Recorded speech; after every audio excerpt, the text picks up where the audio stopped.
Arrested at the airport. 2 days before Carmen boarded the international flight, she knelt by her bed to ask for God's protection. The young woman, barely out of her teens, had not prayed in years.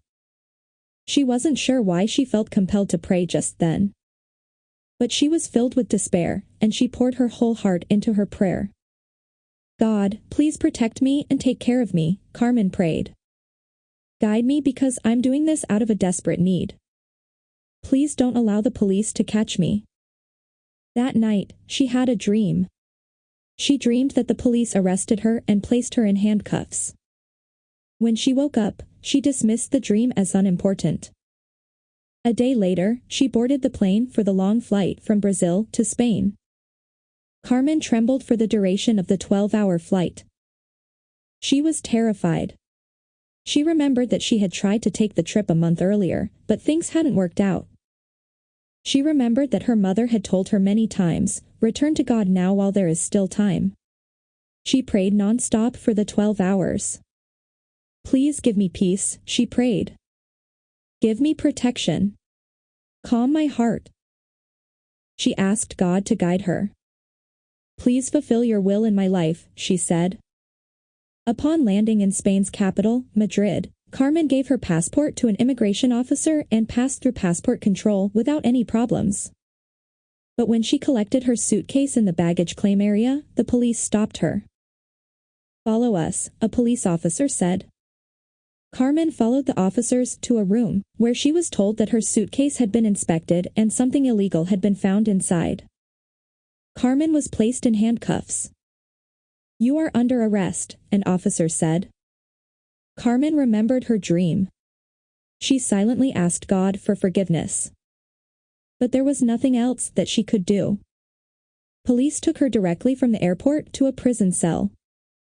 The trial lasted about 4 months, and Carmen was sentenced to 6 years in prison. She had no family in Spain. She had no friends. She knew no one. She asked herself, why are these things happening to me? Why am I here? It was a painful experience. She and many other inmates thought they were in prison because God was punishing them. It was hard to have hope. One day, a fellow inmate invited Carmen to a Bible study.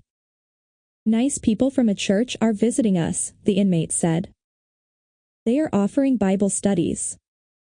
Come along.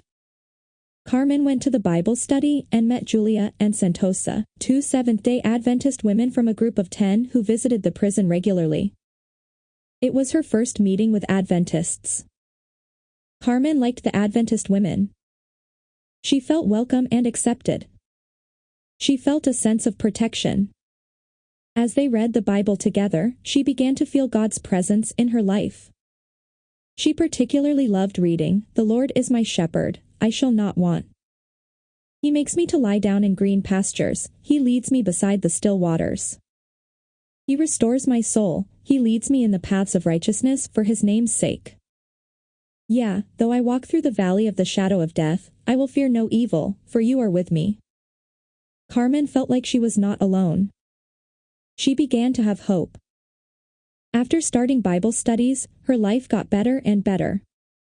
She received a coveted job in the prison and, before she knew it, she was released for good behavior. She had served only 3 years of the 6-year sentence. Now I'm free, Carmen says. My life has been restored. I'm studying at a university and moving on with my life. I'll always put my trust in God because God comes first in my life. Carmen regularly returns to the prison to encourage an incarcerated friend. She tells her, you have to always hold on to God because everything is possible with Him. Carmen thanks God that she went to prison. She says God heard her frightened prayers on the 12-hour flight to Spain. While God didn't keep her out of prison, He answered her plea for Him to fulfill His will in her life.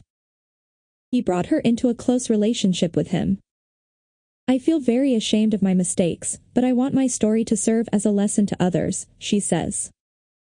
When you ask God for His will to be done in your life, wait patiently for Him to answer because He will. Part of the 13th Sabbath Offering 3 years ago went to Sagunto Adventist College in Spain, where students also give Bible studies to prisoners. Thank you for your mission offering that helps spread hope.